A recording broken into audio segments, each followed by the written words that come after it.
Hey everybody, what's going on? Welcome back. It's Jordan here. It's a beautiful Sunday in the Lego studio, and today we're going to start working on some of the shelving displays. Specifically, I think we're going to start with Star Wars.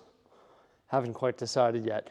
But this morning, what I've done so far is I've cleared a bunch of Lego sets out of the smaller shelving room just to get them out of the way because I had to move a shelf in there. The one specifically that I had to move was the one that is set up for the Batwing, because I had it in the Star Wars area, and I was like, well, the Batwing's not Star Wars, so I put it on the end there. So maybe this will be like the Batman display, Batwing, 89 Batmobile, all the different Batmobiles, and then we'll sort of transition into other stuff going around.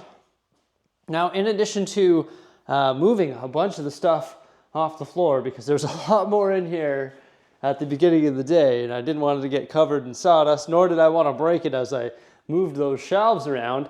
I've also been screwing the cabinets together.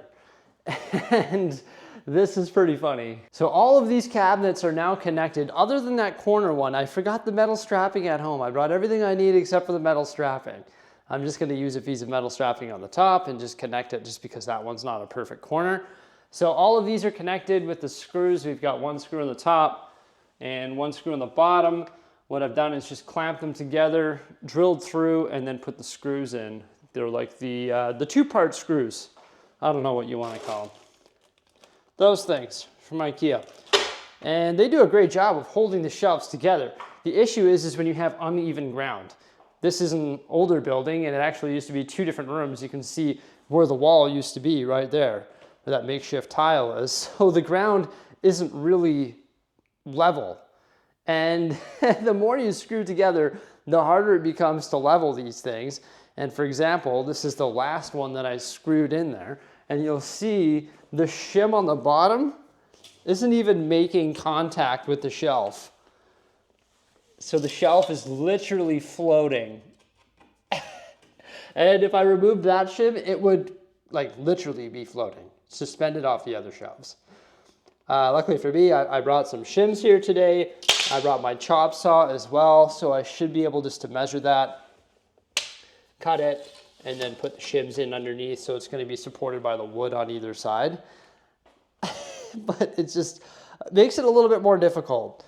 You know, screwing them together is ideal because you remove that gap and they're all sitting level, and it looks a lot better than not having it that way. But when you're dealing with uneven ground, just makes it more challenging than it needs to be. That's been the battle this morning. The Batwing display used to be right there, so I just got to shuffle this one in. And then I've got to put my corner Billy hardware on the underside of this one because it doesn't have those steel brackets on the bottom. And then I'm going to go through, start in the corner there, and work my way this way and screw all these together. I'm just praying that the ground is a little more like level here because I really don't want my shelves to be floating. I don't feel good about that at all. So now I've got to chop up some shims and try and fix that. It's sort of been the holdup here with these shelves. It's like, I want to load these things and I want to get all this Lego up off the ground because we're going to be able to build an epic display. But I knew that I had to screw them together and just make like a hodgepodge of shims to make it work. So it's really been like on the back of my mind. It's like, I don't feel like doing that, but today I'm going to try and get her done, and then we'll start loading up some shelves. The good old Ryobi miter saw made quick work of the shims. And of course, I was cutting those outside, not inside. I'm not trying to cover this place with a sawdust. It's relatively clean in here. But yeah, I put the shims under here. I don't think it looks that good because you can see the shim in the floating shelf. Maybe one day I'll switch those out for like white plastic shims. I'm sure there's such a thing, and I've said shims a lot, and I'm going to continue to say it. So the ones on the left side there are full length, so they're 11 inches. They go the full depth of the shelf. And then as you go over here, they actually become shorter because the back of the shelf is actually making contact with the tile. So don't worry, they're not all floating. But then also they're different thicknesses as well because the shelves are pretty much touching the ground over here. Well, they are touching the ground over here, and then as you work your way this way, they start to float. So it's very weird, but I'm glad I was able to fix the problem with the shims. And yeah, it's pretty rock solid. Like, I'll put you on my air purifier there. But yeah, it's rock solid. Like these things, they're not going anywhere. I don't think they need to be screwed to the wall because they're one giant piece. So yeah, especially when I get the shelves and the Lego on there, it's going to increase the weight significantly. It's crazy when you move one of these with no shelves in it, it's relatively light, but then when you move one that's full of shelves, oh, the shelves are like what add the weight, because this back part is hollow. So when you start adding the thick shelves in, it just increases the weight like drastically. Okay, so now that I've got this section done, it's time to move on to this section over here. I may as well get all the shelves connected, create all the sawdust, vacuum up all the sawdust, and then start loading the shelves. Just sort of like makes sense. Why would I do half? Got to do it all. So I can confirm that these shelves were a lot easier to attach than the other shelves. They're pretty much perfectly level. So I even attached the half height billy to the half narrow billy, and then all of the other ones from there are all attached as well. Before I start loading shelves, there's one more thing that I've got to do, and that's clean up my mess, because there's sawdust everywhere and they're just sort of gross. So I want to like wipe them down and vacuum them all and get them all like spick and span before I load them full of Lego. Just sort of makes sense. So I guess I better do that here in this room and also in this room as well. Then all the sawdust will be gone and we can start placing Lego. It's all part of the process. It's annoying. I don't want to do the cleaning and stuff, but it's got to get done because it's going to make it look the best in the end. So here we go. Call me Mr. Vacuum Man, because I'm going to be vacuuming. And I also decided to wipe them down, get rid of all that dust. I figured out how to time-lapse in this room, though. I was using my GoPro, I was also using my DJI Osmo, and any other camera that I have that can do time-lapse, and it was struggling with the frame rate. It's causing those bands to happen on the screen. But luckily, for me, I've got a camcorder that actually takes pictures. So right now, it's taking a picture every 5 seconds. Yeah, so there you go. You can see me zooming around, loading the shelves full of awesome Lego Star Wars sets. We've got all sorts of shuttles and starships and AT-ST walkers and AT-AT walkers, buildable figures, TIE fighters, Tanevs. UCS is in there as well, along with Microfighter. All sorts of sets. My entire collection. We're slowly filling this entire room. Yeah, it's pretty cool. I can't believe that we have enough space here for all the Lego Star Wars sets in the collection. Plus, we're going to have room for a bunch more as well. You'll probably note, though, that there's no minifigures being added to the shelves. That's because I have all the minifigures in a box upstairs, and that's for every single display set. So my theory is why not just deal with the minifigures all at once? So I'm not going to go through the box and try and figure it all out now. I'll just leave that for another day. But oh my gosh, the Lego Star Wars collection is coming together brilliantly. That is most of the small sets, but we still have to work on the large sets. And the large sets, of course, are going to go in the giant PAX wardrobe units. Yeah, over there on the right side, we've got the Death Star. Then I'm putting the Imperial shuttle right beside the Death Star because that just makes sense. So these shelves are heavy duty. They cost 25 Canadian dollars each. They actually have 6 pegs that hold them into the PAX wardrobe units, and those pegs are supported by screws. So they're pretty heavy duty, and they can support the largest Lego sets in the collection. And oh yeah, that set of shelves right there is coming together beautifully. There are a bunch of sets that I have to repair as well, like the AT-AT, the Ewok Village. There was a bunch of damage and stuff like that, so I'm trying to piece it together as best I can as I reassemble the Lego Star Wars Ultimate Collector's Series shelf. Well, there we go, everybody. A pretty epic Lego Star Wars display coming together here. I can't say that it's done yet. Once again, I'm filming this on a Sunday and actually have family dinner. It starts relatively soon. I haven't even filmed the outro and I haven't even driven over there yet, so I should probably get going. But first, let's have a look at this epic display, because that is just remarkable. I am fired up. Wow. Like, look at that. Oh my gosh. That's all Lego Star Wars. So wild. I'm pretty sure everything is on display. So we got some of the larger UCS stuff in the center here, like the Star Destroyer, the Venator, the Millennium Falcon, the Super Star Destroyer. I like this shelf here. However, the Executor sort of makes me mad because it doesn't fit the shelf. I want the midi scale stuff. all on one of these. I think that just looks pretty fresh. Then we got some more starships right there, all the buildable figures or characters, the helmets along the top, some ATSTs, the Millennium Falcon with the dioramas below, I should say Millennium Falcons, plural. And then we have the AT-ATs,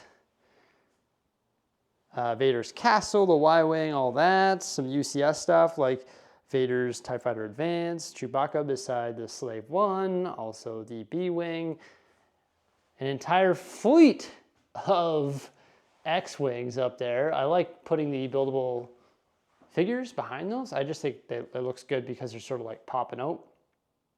That's how it was in the previous room, but I like it. Then we have all the Imperial shuttles together above the B-Wing, some other like Mos Eisley style stuff, the UCS land speeder, and also Sandcrawler, and some X-Wings and all the smaller stuff like all the Microfighters. That's a collection I should really try to complete, is all the Microfighters. I think that would be a cool one to complete. So the Lego Star Wars UCS displays over here I think look pretty good. We've got the Death Star up top there, and then I decided to put the Imperial Shuttle and TIE Fighter beside that, and then the gunship below. And then I've got some of the MBS stuff, the Master Builder series on display, such as Cloud City and also the Ewok Village. The Ewok Village is like so dusty and beat up. I honestly just need to like take it apart, rebuild it, dust it all, and just make sure all the pieces are there. Should probably do that. It's been moved around like a lot. I've had that set for a very, very, very long time. This thing here needs like half an hour just to rebuild it, but once again, time crunch today. Unfortunately, I can't do that. Just like as I mentioned, I can't go place all the minifigures as well. My thought process is I may as well like place all the minifigures once all the sets are placed. So once I fill all those shelves as well, then I can unpackage the box of minifigures that I mentioned earlier and go through and place them all with their sets. But I've got two massive displays right here open for the taking. Not bad at all. Like lots of space in the Star Wars room, which is pretty sweet. I just threw the MBS Mos Eisley and also Death Star. I consider that to be MBS. Now I still need to build my larger unit. It's one of the last pieces of IKEA furniture that I need to build. Put that there, and then I need to retop this with the actual, with a sheet of melamine that actually fits, and then do the edging on it as well. So this is just sort of looking pretty grim right now. There's also some open shelves down here, which is pretty amazing because I love open space because it just gives us room for expansion. And also this entire shelf right there is open as well. So what remains after all the Lego Star Wars is up off the ground? I'm sure we'll find some Lego Star Wars back here. Of course, all the Lego City stuff, and then all of the other themes, Ninjago, Harry Potter, icons, all the Batman stuff, but it's pretty holy back here. Pretty holy indeed. Like, look at that, that whole midsection's gone. And that's a good thing because my goal is to get all this stuff off the ground so that I can start building the Lego City. In fact, I got some good news in regards to that as well. I'll share that with you in one moment. But my goal is to, of course, clear this floor. So I think rather than perfecting the Lego Star Wars display and placing all of the minifigures with the Lego Star Wars display, I think I'm going to just try and fill the remainder of these shelves. So like rather than spending more time on this and perfecting it, why wouldn't I just try to empty that floor and get all that stuff up off the ground, maybe build the last two PAX units, which of course, turn the lights on here, which of course will go right here, and then start to fill all these as well.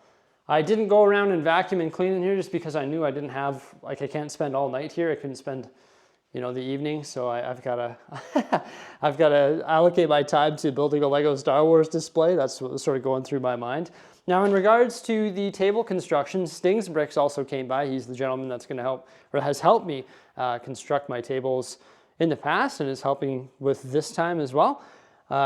He came by and we were having a look at the SketchUp diagram, and we came up with a material list. So this is the material list here.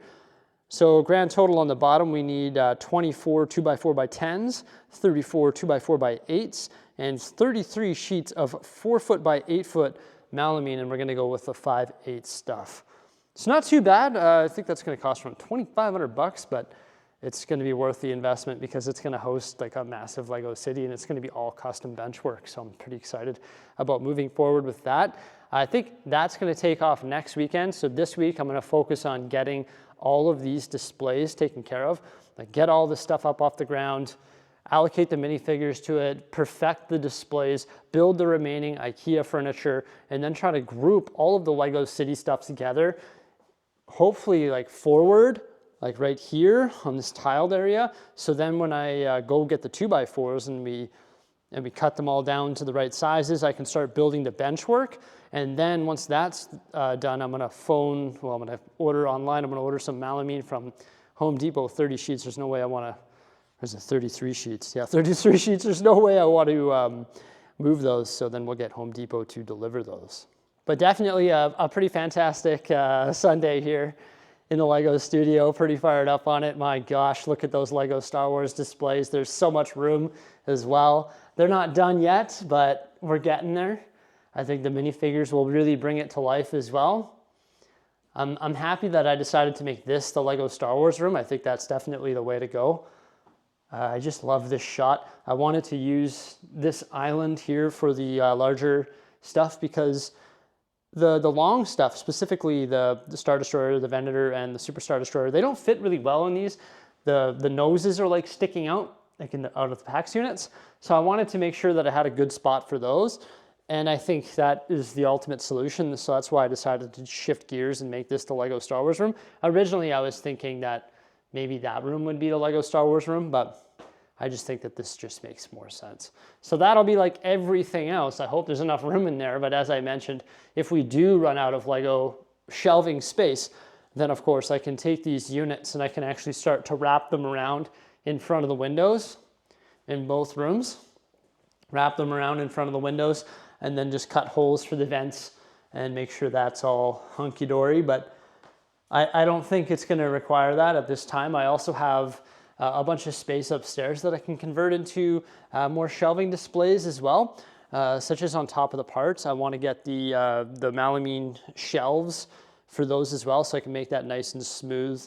And then I'll move those boxes. I was actually thinking maybe I'll put those boxes, which are on top of my parts right now, like the Lamborghini, the Ferrari, you know, Bugatti and all that, and I could put those on the HVAC system, and then I still want to put the base plates on the front of the HVAC system so to sort of make it look like Lego. Well, to make it look like Lego, to make it look like Lego, and then I got to hang all the art as well. So maybe even this week, maybe I can get all the art hung as well. So there's still like a ton of stuff to do, but I think today I made a huge amount of progress. I'm really happy that I was able to screw all those shelves together, make them all flush, and build a Star Wars display. That's really about it, everybody. I hope you enjoyed this video. Please remember to like, subscribe, and stay tuned for some more awesome stuff coming out in the very near future. I'm gonna go have some dinner with my family. Farewell.